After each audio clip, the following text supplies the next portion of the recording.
ہم جان بوجھ کے اپنے لیے جہنم کٹھی کرتے ہیں، پھر کہتے ہیں سکون نہیں زندگی میں. کہاں سکون آئے گا؟ کیسے آئے گا؟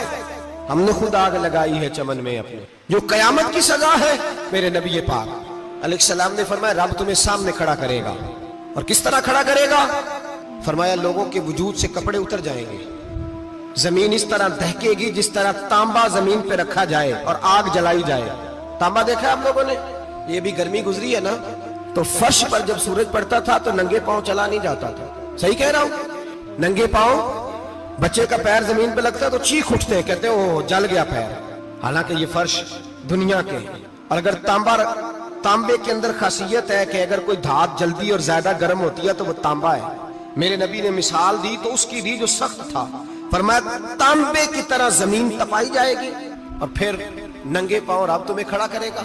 آج سورج کی پشت تمہاری جانب ہے، قیامت میں منہ تمہاری جانب ہوگا. نیزہ آپ نے دیکھا ہوگا، نیزہ ہوتا تھا. فرمایا یہ جو تم نیزے دیکھتے ہو صرف 1.25 نیزے کے برابر سورج قریب آ جائے گا اور پھر اللہ تمہیں سامنے کھڑا کر کے تم سے سوال جواب کرے گا. اور حضور نے کہہ دیا ہے تو اب کسی نعت خواں کے کہنے سے بات بدل سکتی، کسی پیر کے کہنے سے جملہ بدل سکتا، کسی خطیب کے کہنے سے فکر نہ کرنا وہ سامنے جنت پڑی ہے، اب بات بدل سکتی. خدا کی رحمت پر بھروسہ رکھنا ضروری ہے، نبی پاک کی شفاعت کی امید رکھنا. بولیے. لیکن جو حضور نے بیان کیا ہے اس کو ماننا بھی یہ بھی ضروری ہے. میرے نبی پاک نے فرمایا اللہ تم سے حساب لے گا اور اللہ پوچھے گا، تم نے جواب دینا ہے. حضور کس کس شے کا؟ فرمایا جو پہنتے ہو اس کا جواب نہیں دینا، جو کھاتے ہو اس کا جواب نہیں دینا، جو اللہ کے رستے میں دیتے ہو اس کا جواب، باقی ہر شے کا جواب دینا ہے. ادھر جو پلاٹ ہے اس کا بھی جواب دینا ہے، اور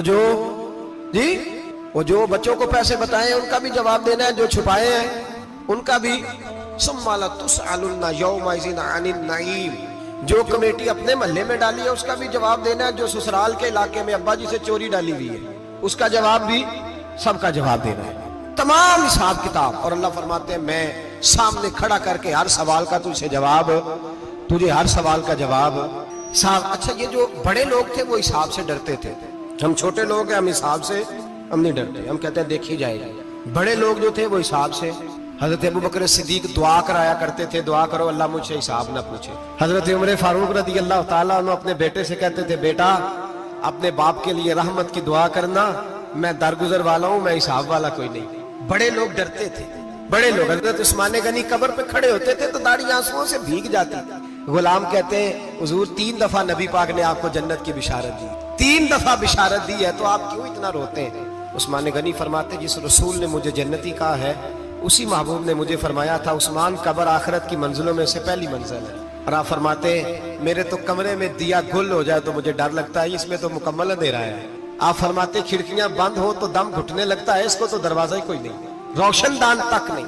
بھائی جو بڑے تھے وہ ڈر رہے تھے. مولا علی شیر خدا نماز کا وضو کر کے کانپتے تھے، کانپتے.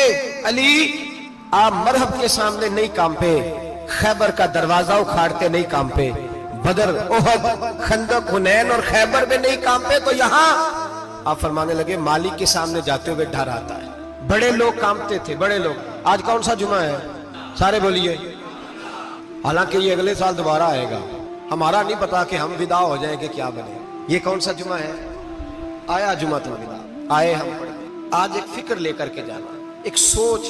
جہاں روز رات کو بیٹے کی ٹینشن، بیٹی کی ٹینشن، بھائی کی ٹینشن، پوتے کی ٹینشن ہوتی ہے نا، ایک ٹینشن اور اپنے آج ایک ٹینشن بڑھا لو، قبر کی ٹینشن پیدا کر لو، قیامت کی تھوڑی سی فکر کر لو، تھوڑی سی ایک لمحے کے لیے صحیح تھوڑا خیال پیدا کرے.